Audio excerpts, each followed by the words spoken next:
جب حضرت عثمان غنی رضی اللہ تعالیٰ عنہ کا محاصرہ کر لیا گیا اور یہ خلافت کا آخری آپ کا دور ہے، 82 سال کی عمر تھی اس وقت آپ کی، اور یہ تاریخ کا دردناک باب ہے کہ حضرت عثمان غنی پر 40 دن تک پانی بند رہا۔ وہ ایک منصوبہ تھا، 3 لوگ 3 مختلف شہروں سے چلے، مصر سے، کوفے سے اور بصرے سے، 1,000 آدمی لے کر، اور مدینہ المنورہ میں پہنچ کر کے حضرت علی المرتضیٰ سے ملے، ام المومنین سیدہ عائشہ سے ملے، کبار اصحاب سے ملے۔ تو جو انہوں نے کہا تو انہوں نے ان کو کہا کہ نہیں، ایسی کوئی بات نہیں، فہمائش کر کے واپس بھیج دیا۔ حضرت عثمان غنی رضی اللہ تعالیٰ عنہ پر اقربا پروری کا الزام عائد کیا تھا، تو انہوں نے کہا کہ کوئی ایسی بات نہیں ہے۔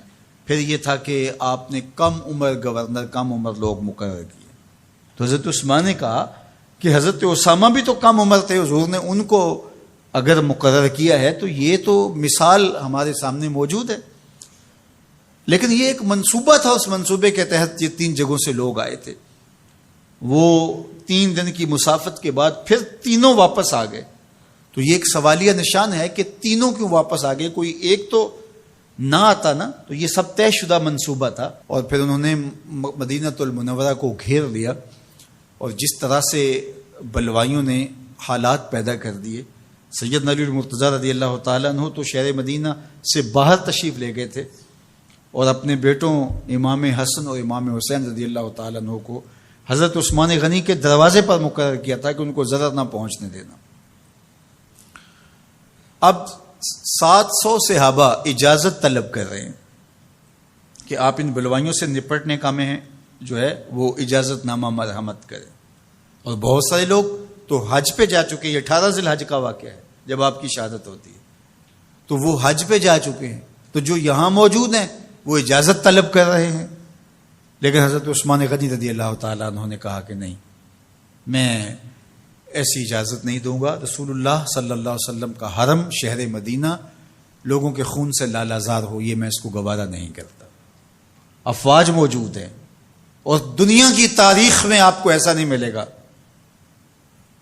کہ اتنی بڑی حکومت کسی کے پاس ہو اور وہ خود گھیر لیا جائے، اس کا پانی بھی بند ہو جائے، اور وہ حکم دے کہ نہیں، میرے لیے آپ ایک قطرہ بھی خون نہیں بہائیں گے۔ بلکہ آپ کے غلاموں نے جب تلواریں اٹھا لی تو آپ نے فرمایا کہ میرا حکم ہے کہ تم تلواریں نیچے رکھو، بلکہ میں تمہیں یہ آفر دیتا ہوں کہ جو غلام لڑے گا نہیں اور یہ میرے سے عہد کرتا ہے وہ آزاد ہے۔ حضرت ابو ہریرہ رضی اللہ تعالیٰ عنہ، حالانکہ یہ پڑھنے پڑھانے والے لوگ تھے، تعلیم و تعلم سے ان کا تعلق تھا، لیکن وہ بھی تلوار لے کے حضرت عثمان غنی کے دفاع میں آ گئے۔ لیکن حضرت ابو ہریرہ رضی اللہ تعالیٰ عنہ کو بھی حضرت عثمان غنی روک دیتے۔ مالک بن اشتر کہنے لگا کہ ہم آپ کی دستبرداری کے خواہاں ہیں، آپ خلافت سے دستبرداری اختیار کر لیجئے۔ تو حضور علیہ الصلوۃ والسلام کے اس جانثار صحابی نے، حضرت عثمان غنی نے فرمایا یہ نہیں ہو سکتا۔ دستبردار کیوں نہیں ہوئے؟ لگتا تھا یہ سب سے زیادہ آسان تھا، لیکن حضور نے ارشاد فرمایا تھا، اے عثمان، تمہیں اللہ ایک قمیض پہنائے گا، لوگ اس کو اتارنا چاہیں گے، تم کبھی نہ اتارنا۔ تو اس سے مراد خلافت کی قمیض ہے، اور ان کی شہادت کی خبر بھی اللہ کے محبوب علیہ السلام نے دی تھی، اور اگر آپ دستبردار ہو جاتے تو یہ ایک کھلونا بن جاتا، بازیچہ بن جاتی خلافت۔ چند آدمیوں کے پریشر سے خلافت سے دستبرداری کرنا پڑتی۔ اچھا، ایک یہ سوال بھی پیدا ہوتا ہے، چند باغی تھے، ان کو کس طرح کچل دیا جاتا؟ لیکن حضرت عثمان غنی یہ نہیں چاہتے تھے۔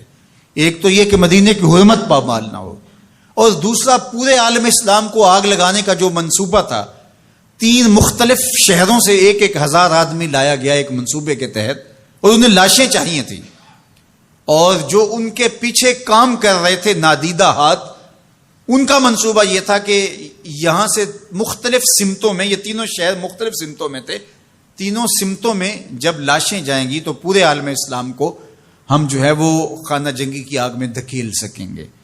تو حضرت عثمان غنی ان سازشوں سے آگاہ تھے، تو سب سے اہون اور آسان یہ تھا کہ قربانی پیش کر دی جائے، اور پھر انہوں نے سن بھی رکھا تھا کہ 2 شہید ہیں، شہید تو انہوں نے بہرحال ہونا ہے، تو لہٰذا میں خلافت سے دستبردار بھی نہیں ہوں گا، اور شہر مدینہ کی حرمت بھی پامال نہیں ہونے دوں گا۔ اور تیسری بات یہ ہے کہ میں خود مظلوم شہید کر دیا جاؤں، تو وہ آپ نے یہ گوارا کر لیا۔ تو 18 ذوالحج تھا، جمعے کا ہی دن تھا، اور حضرت عثمان غنی رضی اللہ تعالیٰ عنہ روزے سے تھے، عصر کا وقت تھا، قرآن مجید کی تلاوت کر رہے تھے۔ حضرت امام حسن، امام حسین اور حضرت عبداللہ بن زبیر اور دیگر لوگ آپ کے دروازے پہ پہرا دے رہے تھے، لیکن باغی پچھلے گھر سے دیوار پھلانگ کے آپ کے گھر میں داخل ہوئے اور تلوار سے وار کیا۔ آپ کی زوجہ حضرت نائلہ آگے بڑھی اور ہاتھ سے روکنا چاہا، آپ کی انگلیاں کٹ گئیں۔ پھر دوسرا وار کیا تو حضرت عثمان غنی رضی اللہ تعالیٰ عنہ کا دایاں ہاتھ کٹ کے گر گیا۔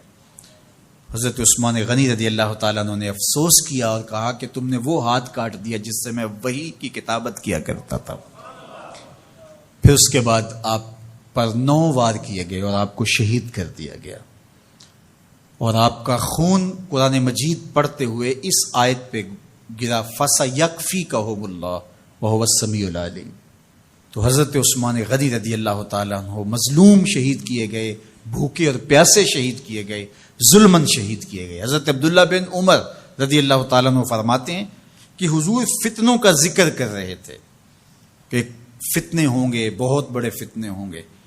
تو ایک شخص نے چادر اوڑھی ہوئی تھی اور وہ مجلس واعظ کے قریب سے گزرا جہاں حضور کچھ ارشاد فرما رہے تھے، تو آقا کریم نے اشارہ کر کے کہا اس دن یہ شخص حق پہ ہوگا۔ عبداللہ بن عمر کہتے ہیں کہ میں اٹھا اور جا کے دیکھا تو وہ حضرت عثمان تھے۔ تو میں نے حضرت عثمان کے چہرے کو پکڑ کے تھوڑا سا حضور کی جانب کیا اور میں نے کہا حاضہ حضور، یہ اللہ کے محبوب فرمایا ہاں یہی، جب فتنے ہوں گے تو فرمایا یہ حق پہ ہوگا۔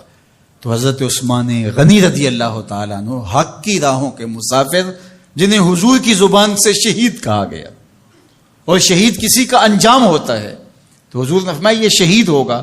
شہید وہی ہوتا ہے جو بحالت ایمان اس دنیا سے راہ خدا میں اپنی جان قربان کرے۔ فرمایا فَإِنَّمَا عَلَيْكَ نَبِيٌّ وَصِدِّيقٌ وَشَهِيدَانِ، اے پہاڑ رک جا، تو جانتا نہیں تیرے اوپر اللہ کا ایک نبی ہے، ایک صدیق ہے اور 2 شہید ہیں۔ تو حضرت عثمان غنی رضی اللہ تعالیٰ عنہ عظمتوں کے مینار، اللہ اکبر۔ تو یہ حضرت عثمان غنی رضی اللہ تعالیٰ عنہ کا یہ کارنامہ تھا کہ آپ نے اپنی جان پیش کر کے امت کو جو ہے وہ فتنوں سے محفوظ کر لیا اور امت کو بچا لیا۔ حضرت عثمان غنی رضی اللہ تعالیٰ عنہ پہ کروڑوں رحمتیں، کروڑوں سلام۔ ہم آپ کی عظمت کو سلام پیش کرتے ہیں، عقیدتوں کا خراج پیش کرتے ہیں۔ حضور کی خدمت میں ایک جنازہ لایا گیا اور حضور سے عرض کی گئی حضور اس شخص کا جنازہ پڑھا دیجئے، تو حضور نے انکار کر دیا، کہا میں جنازہ نہیں پڑھاؤں گا۔ تو صحابہ نے عرض کیا یا رسول اللہ، کبھی ماضی میں ایسا نہیں ہوا، جب بھی کوئی جنازہ لایا جاتا ہے تو آپ جنازہ پڑھا دیتے ہیں اور آپ نے آج انکار کر دیا ہے۔ تو فرمایا یہ شخص میرے عثمان سے بغض رکھتا تھا اور اس کو اللہ نے بھی اپنی رحمتوں سے محروم کر دیا ہے۔ حضور نے اس شخص کا جنازہ نہیں پڑھایا جو مبغض عثمان غنی رضی اللہ تعالی عنہ۔ تو اب آپ اندازہ کیجئے وہ کتنا بدبخت شخص ہے جو حضرت عثمان سے بغض اور دشمنی رکھتا ہے۔ حضرت عثمان غنی رضی اللہ تعالی عنہ سے اللہ کے محبوب علیہ السلام نے کتنی خوبصورت ارشاد فرمائی، میں اس سے حیا کیوں نہ کروں جس سے اللہ کے فرشتے بھی حیا کرتے ہیں۔ یعنی عثمان غنی وہ ہیں جس سے اللہ کے فرشتے بھی حیا کرتے ہیں، اور جو عثمان غنی کا حیا نہیں کرتا اس سے بڑا بے حیا کون ہو سکتا ہے۔ حاکم نے مستدرک کے اندر روایت ذکر کی ہے کہ بہت سارے صحابہ حضور کی بہت ساری خوبیوں کے مظہر تھے، اور سب سے زیادہ حضور کے خلق کے مشابہ حضرت عثمان غنی رضی اللہ تعالیٰ، اور خلق میں سب سے اونچا درجہ حیا کا ہوتا ہے۔ تو حضرت عثمان غنی رضی اللہ تعالیٰ عنہ حیا کے اس مقام پہ فائز المرام تھے جو انہی کا مقصوم تھا۔ اللہ ہمیں حضور کے اہل بیت، حضور کے اصحاب، بلکہ حضور کے در کی مٹی کی تعظیم بھی نصیب کرے۔ اقبال نے کہا تھا خاک طیبہ از دو عالم خوش ترست، آن خنک شہرے کے آنجا دل برست۔ ہمیں تو طیبہ کی مٹی بھی اچھی لگتی ہے اس لیے کہ وہاں محبوب جو رہتے ہیں، تو محبت تو اس چیز کی متقاضی ہوتی ہے، محبوب کی راہوں کو بھی سلامی پیش کی جائے۔ تو جو حضور علیہ السلام کے ساتھ منسوب اتنی وقی نسبتیں ہیں ان کا احترام کیوں نہیں کریں گے؟ تو حضرت عثمان غنی تو داماد رسول ہیں، حضرت عثمان غنی تو ذو النورین ہیں، حضرت عثمان غنی تو حضور علیہ الصلوۃ والسلام کے محبوب اور حضور علیہ الصلوۃ والسلام کے پیارے ہیں، ان کو جنت کی بشارت دی گئی ہے، عشرہ مبشرہ میں سے ہیں، 4 جلیل القدر خلفاء میں ان کا نام شامل ہے، اور پھر حضور کی 2 صاحبزادیاں ان کے نکاح میں، آقا کریم نے ان کو شہید خود قرار دیا، اور میرے اور آپ کے آقا و مولا نے کہا آج کے بعد کوئی عمل عثمان کو نقصان نہیں دے گا، اور کہا عثمان سے میں حیا کیوں نہ کروں، اس سے اللہ کے فرشتے